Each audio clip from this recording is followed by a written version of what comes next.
Recording in.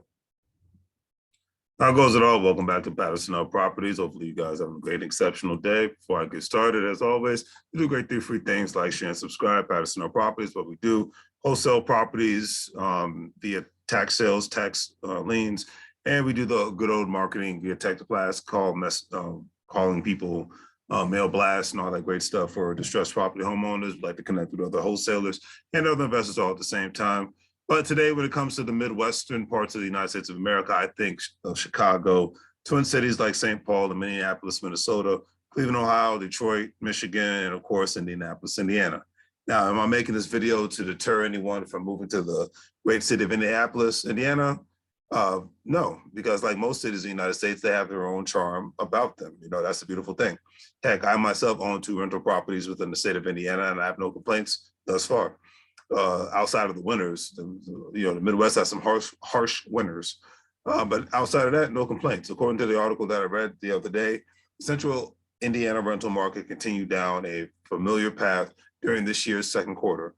Once again, Indianapolis set a record for rents in Q2 as it punched a weighty $1,300 average rent, which isn't that bad in this country today because the average is about $1,700.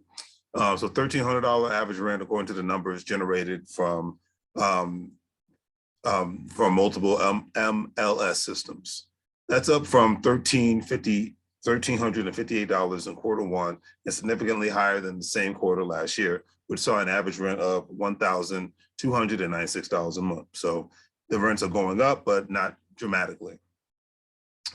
Many other areas in central Indiana also recorded record high rents, including Carmel, which has, now this is for the state of Indiana, this is pretty high, $2,400.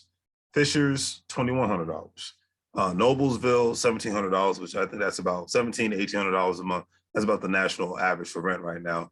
And Avon, $1,800. Volume was solid, as well as Indianapolis recorded 543 homes rented out in the quarter, which is up from 1,514 in the same quarter last year. Days on the market were steadily at 34 days on the market in Indianapolis, and with inflation, homes have been overpriced for the last year.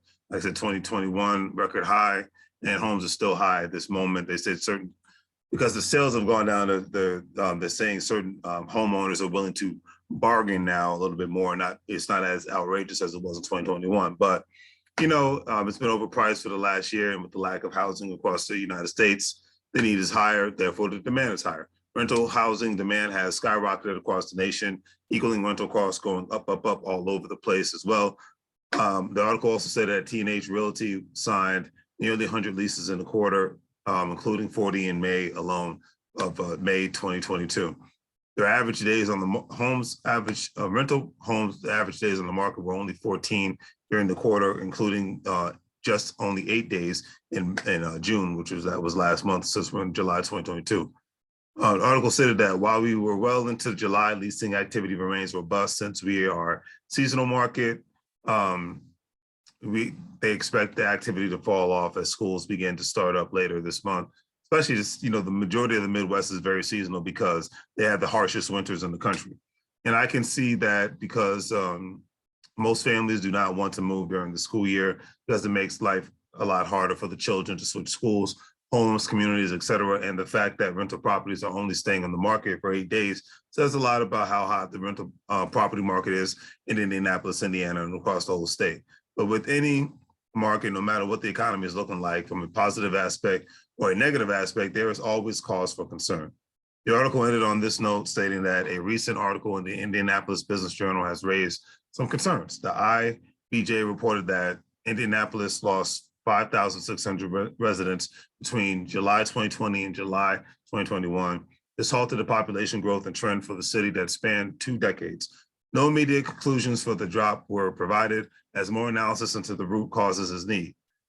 However, it's certainly something to monitor, as population's growth and housing are highly correlated. And we all know that since the pandemic started in 2020, there has been a major shift of US population moving to the South due to COVID restrictions, cost of living, retirement situations, better weather. People want to change the scenery, so many things that, most states like Texas, have gotten a big influx of new people. Georgia, big influx of new people. Florida, big influx of new people. And the Carolinas, a big influx of new people and whatnot. It's gotten, like I said, what is it? The state of Florida has gotten so expensive that people are going to Georgia and the Carolinas. Texas is getting quote unquote so expensive, especially Austin, that more and more people are moving to the outskirts of the state, or them possibly moving to Louisiana, New Mexico, and Oklahoma, because those states are much more cheaper to live in than any other part of Texas, especially. Most people don't realize that New Mexico is, like I like to call it, the Mississippi of the Southwest, because it's one of the quote unquote poorest states in the union. But it's interesting, and we're just going to see where this real estate market takes us. All the good stuff. All right. So hopefully you guys have a great day. Do the great 3 free things. Like, share, and subscribe. Have a great day. And as I always say, make money moves, or you're going to live broke like a fool. Take care.